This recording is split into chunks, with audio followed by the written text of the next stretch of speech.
Esselamu Aleyküm ve Rahmetullahi ve Berekatuhu.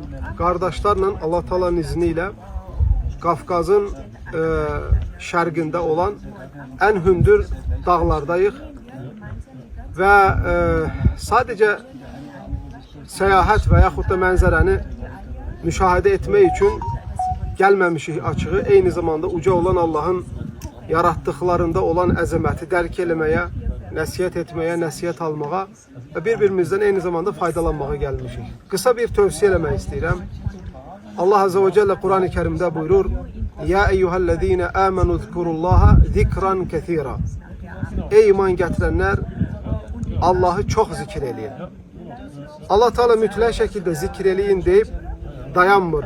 Çok zikir etmemizi emr eləyir. Evimizden çıkarken, evimize girerken, ticaretimize giderken, bir arada olarken, mescidde olarken ve kenarda olarken, harda varsa, harda oluruksa, uca Allah orada onu hatırlamamızı emreleyir. Çünkü İmam İbn-i Qayyim rahimehullah buyurur ki, insanın kalbi aynı demir kimi paslanır ve çürüyür. Bu pası kalpten söken şey Allah Azze ve Celle'ni yad etmek, onu zikir etmektir.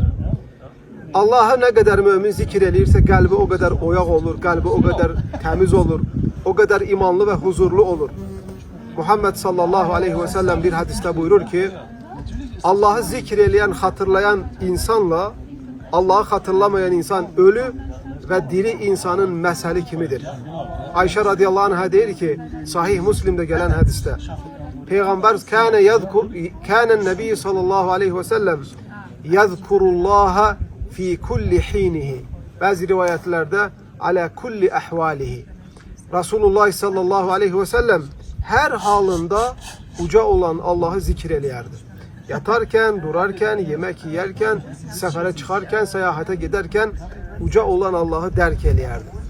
Bakın bu mənzərələrə baxıb Allah'ın yarattığı bu möhtəşəmliyində onun əzəmətini dərk eləmək en büyük zikirlerden biridir.